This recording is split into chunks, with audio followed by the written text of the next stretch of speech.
So you're either starting out in a relationship or you've been in one for a really long time. You may be sexually active or considering getting sexually active. Now, wherever you lie on the spectrum of things, this video might be a very interesting one for you, because if you know exactly how and what to do to make your woman happy in the bedroom, you are going to be a very happy man. You see, men are often accused of being selfish, self-serving, completely disinterested or uninterested in what goes on beyond the actual physical act. By the end of this video, I'll be able to just give you a little insight into some of the expectations that women have when it comes to all those nocturnal and sometimes daytime activities that go on in the bedroom between two consenting adults. In this video, I'm going to be sharing with you 7 ways to keep her happy in the bedroom. Welcome back. My name is Jessica. I'm a broadcaster, a voice actor, a biker girl. I live in Accra, Ghana, West Africa, and of course, this is my YouTube channel. Now, there are lots of guys out there who may be beating their chest and saying, yes, I'm the man. If you were to talk to their women, however, they may not necessarily be in a happy space. Now, if you're watching this video, I'm guessing you'd like to improve on the intimacy in your relationship. Hopefully, this video can give you some insights on what to do to make a woman happy in the bedroom. Let's jump right in to number 1. Now, no matter what you do, remember this: foreplay never starts when you're actually just about to begin the act. A lot of men feel like foreplay just involves a little touching, a little squeezing, a little flirting, a little kissing just before you indulge in the act. How far from the truth can that be? Now, I'm here to announce that foreplay actually begins hours before. Draw closer. Now listen, when you know that you want to get intimate with, be it your wife, your partner, your fiance, you need to start preparing her from the morning. Or even if not the morning, a couple of hours earlier. Now, for women, engaging in intimacy is more than just the act. And so if you know you want to get some tonight, don't argue with her during the day and expect her to just be open to you at night. That's not how it works. And indeed, if you want to get the best out of a woman, then don't even go there. Instead, begin to let her feel appreciated. Let her feel loved. Send her tiny messages. I'm thinking about you. It's raining outside. Can you tell? Are you up for it? See you tonight. Can't wait to see you. You know, go above and beyond to start to hint to her that you would like to get jiggy. Now, here's another thing. Figure out what she likes, and you can start to give her her favorite things. So it could be flowers, if that's the kind of woman she is, or just something she really appreciates that you can have sent to, say, her office. Or if she's a housewife or someone who doesn't work, you can send it to her house. Now, nice gestures make anybody happy, and women are no different. And so if you want to really begin to prepare her mind to receive you intimately at some point, make sure you start hours earlier, okay? Number 2, let's talk about pleasure. Now, you know, sometimes I think about how intimacy for a man is more like a plated service, you know, a la carte, he's good to go. Whereas intimacy for a woman is more like a buffet, right? You need to pick and choose from several dishes for it to complete the meal. And that's how you really need to think of pleasure when you're thinking of women.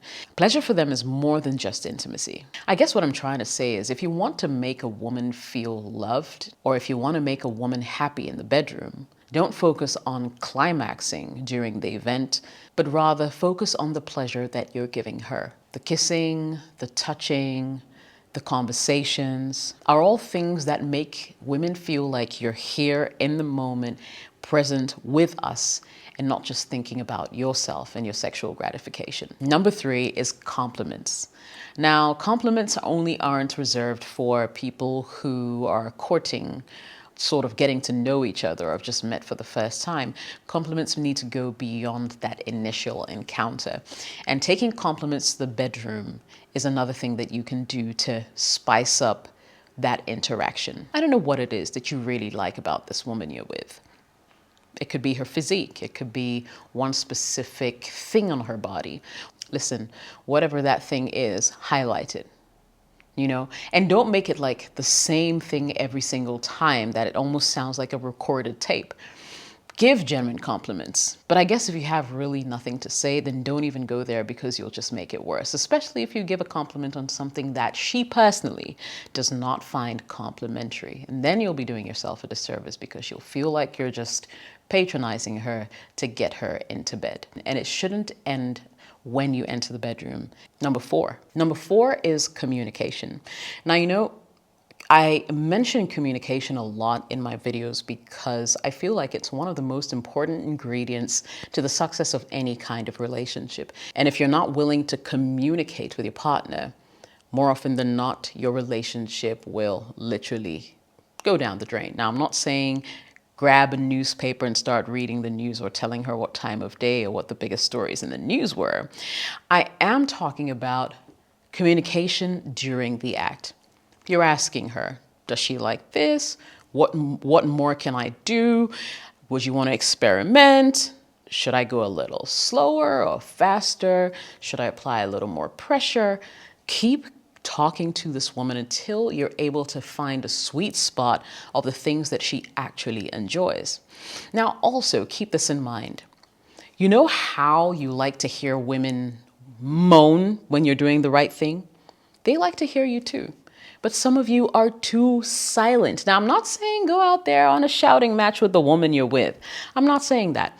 But if you're actually enjoying what's going down, feel free to be expressive. It spices up the relationship. It gives the woman instant feedback about how you're feeling and how well you're doing. Number 5 is cuddling and pillow talk. I had a full-blown argument with a friend of mine. I wouldn't say argument, more like a conversation. And it was quite revealing with a male colleague of mine the other day when he was telling me that it's almost instinctive for a man to just be disinterested or lose interest the minute intimacy is over. And that's why a lot of men just roll over and fall asleep. Listen, there's a reason why women like to cuddle, because right after that intimate moment, she wants to feel you close. She wants to feel like you still want her and need her. And it's an innate want. It's something that you absolutely must do if you're going to make her feel loved, if you're going to make her feel important in your life. As tempting as it may be, because I know that the act can be really draining for a lot of men, but as tempting as it may be to roll over and sleep, spend a few minutes having a chat with her, holding her close, feeling your bodies next to each other, and don't be in a hurry to just roll over and sleep. Unless, of course, she's the kind of woman who falls asleep immediately after as well. In that case, then hey, there's nothing to worry about. And finally, number 7 is to make her happy in the bedroom. Do not feel as if you always need her to climax, to have a big O. But the truth is, there are also some women who don't necessarily reach a climax through the act itself. There might have to be a little bit of stimulation on her part, either by you assisting her to get there, etc., etc. Don't kick yourself too much if you're not able to get your woman to get there, okay? Instead, I would say find out what she wants.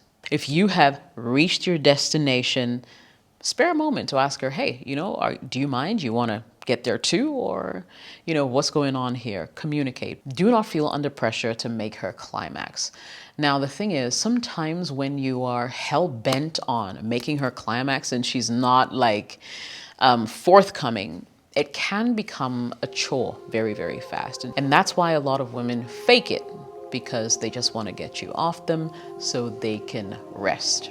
So she fakes it, your ego's spared, and everybody's happy. I actually have a video on how to know when a woman is faking a big O. I'll leave the link in the description below, or you can check it out in the end cards of this video and make sure you watch it. I'm sure you'll find it helpful. Now, if you like the video, don't forget to smash the like button, turn on all notifications when you subscribe so you get a notification every single time I post, and do share this video if you like it that much. My name is Jessica. Thanks for watching. Bye-bye for now.